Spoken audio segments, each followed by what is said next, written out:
Hello everyone, welcome back to the Global Alert TV channel. Please subscribe and like my videos because today we dive into one of the most dramatic and uncertain moments in Eastern Europe's modern history, a story that is not just about politics or borders, but about loyalty, power, and the soul of a nation that now trembles under the weight of its own divisions, the deepening crisis in Minsk, where the army has reportedly turned against the regime, and the question everyone is asking is simple yet terrifying: who controls Belarus now? From the outside, the picture looks chaotic, almost surreal. Streets that once echoed with the hum of everyday life now resound with the heavy rumble of armored vehicles and the haunting wail of sirens slicing through the cold Belarusian night. In the distance, smoke rises from burned checkpoints, power stations flicker on and off, and neighborhoods that were once symbols of control are now canvases of uncertainty. The exterior of Belarus, both literally and figuratively, has changed overnight. A nation once seen as one of the most tightly held authoritarian strongholds in Europe is now visibly cracking, its walls of propaganda collapsing under the weight of rebellion and truth. Witnesses report convoys of soldiers moving toward the heart of Minsk, some waving old opposition flags, others hiding their insignia, unsure of which side will ultimately prevail. Entire districts have gone dark as communication lines are cut, and the capital feels more like a fortress under siege than a functioning city. People whisper in the shadows, afraid to speak too loudly, afraid to trust anyone. It is a portrait of a country teetering on the edge of transformation and tragedy all at once. Inside the government, behind the thick walls of the presidential palace, the atmosphere is suffocating. The once iron-fisted ruler, Alexander Lukashenko, sits surrounded by a shrinking circle of advisors, his eyes filled with suspicion and fatigue. For nearly 3 decades, he commanded absolute control. Every election a foregone conclusion, every protest crushed before it could gather momentum. But now, his fortress of power seems to be collapsing from within. Reports suggest generals arguing in corridors, ministers disappearing without explanation, and once loyal security chiefs now refusing to carry out orders. The air inside those corridors is thick with paranoia, the silence broken only by the occasional hurried footsteps of guards who themselves look uncertain whom they are protecting. Lukashenko, once hailed by his followers as the father of the nation, now appears more like a king cornered by his own army.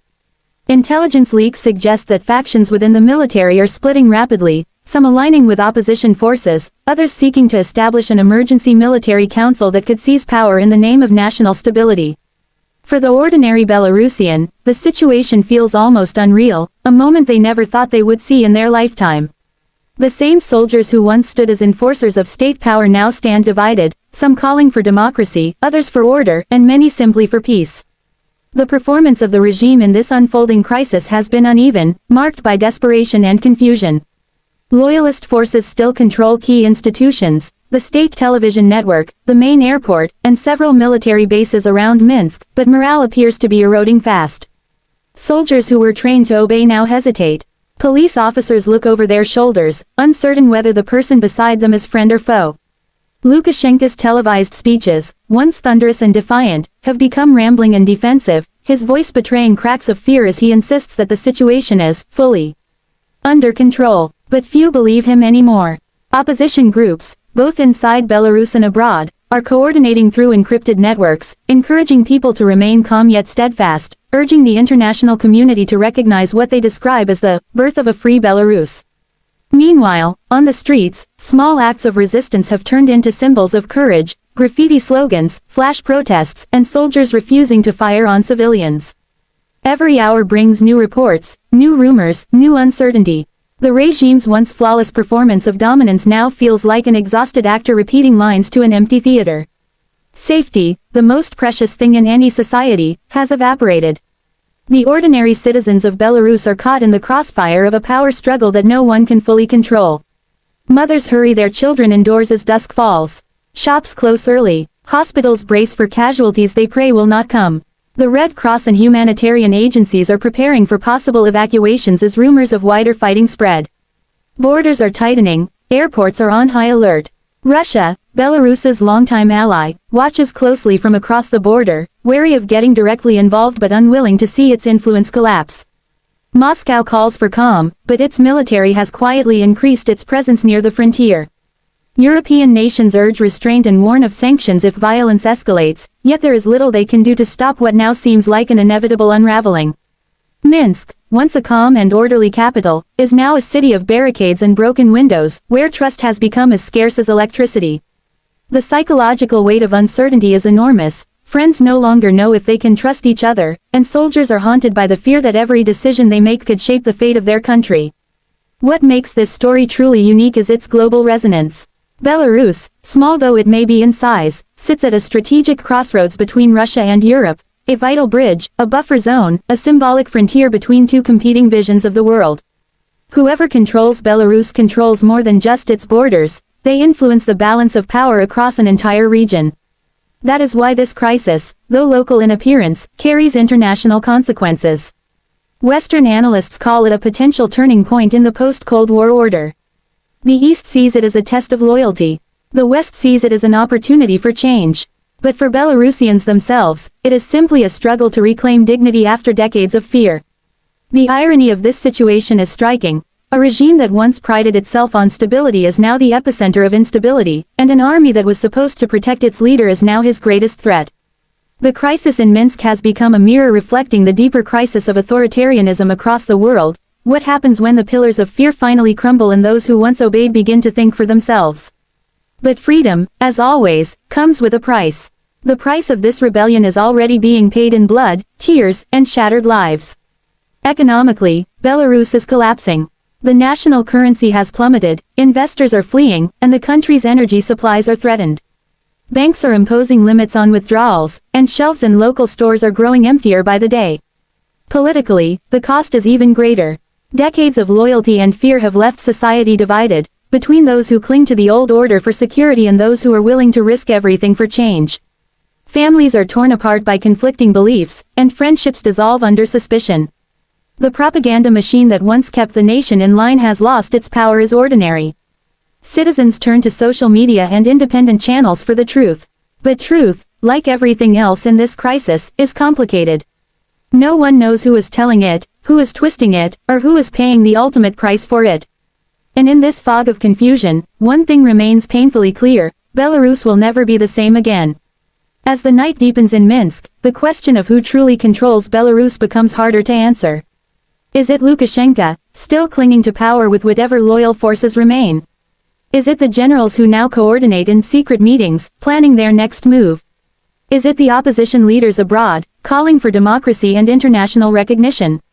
Or is it, finally, the people themselves, who have learned that even silence can become a weapon when courage replaces fear? Every scenario feels possible, every outcome uncertain. In moments like this, history seems to hold its breath. The air is thick with anticipation, not just in Belarus but across the region.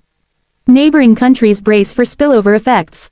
Russia's silence grows heavier. The European Union debates emergency measures. The United Nations calls for dialogue. But on the ground, in the cold streets of Minsk, dialogue has given way to defiance.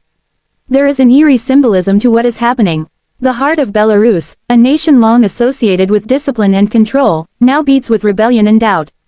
Its capital, once seen as an extension of Moscow's will, is now a battlefield of identity: east or west, old or new, obedience or freedom.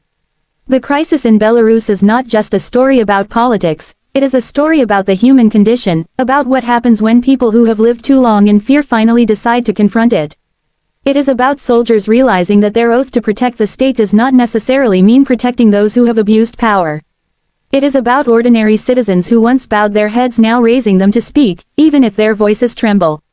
And it is about a leader who once believed himself untouchable now discovering that even the strongest fortress can collapse when its foundations are built on fear instead of faith. The coming days will determine the fate of Belarus. Some analysts predict a temporary military council will take over, promising new elections and reforms. Others fear a bloody crackdown that could plunge the country into civil war. Whatever happens, one thing is certain: the Belarus of yesterday no longer exists. It has been replaced by a country uncertain of its future, torn between hope and chaos, courage and collapse. The world watches because it understands that what happens in Minsk could shape the future of Europe's geopolitical landscape for years to come. Will Belarus become a symbol of democratic awakening, or will it serve as another cautionary tale of failed revolutions? Only time will tell. But in the darkness of this moment, amid the smoke and the fear, one thing still glows: the undeniable resilience of the Belarusian people. In the end, as cameras capture the flickering lights of a city on edge, we are reminded that history often changes not with great speeches or international declarations but with small acts of defiance. A soldier refusing an unlawful order, a journalist risking her life to tell the truth, a mother comforting her child amid chaos, believing that someday peace will return. That is the human story behind the political headlines. That is the unseen heartbeat of Belarus tonight. The crisis in Minsk is not just about power, it is about the struggle for identity, for voice, for a place in the world where truth can finally stand taller than fear. As we close this report, one haunting question remains unanswered: who controls Belarus now? Is it the men with guns, the leaders with fading authority, or the people whose courage has begun to reshape the destiny of their nation? The answer, perhaps, lies not in who holds the palace, but in who still dares to dream of freedom. And until that answer emerges, Belarus stands suspended, a nation between past and future, silence and thunder, obedience and awakening. Thank you for watching Global Alert TV.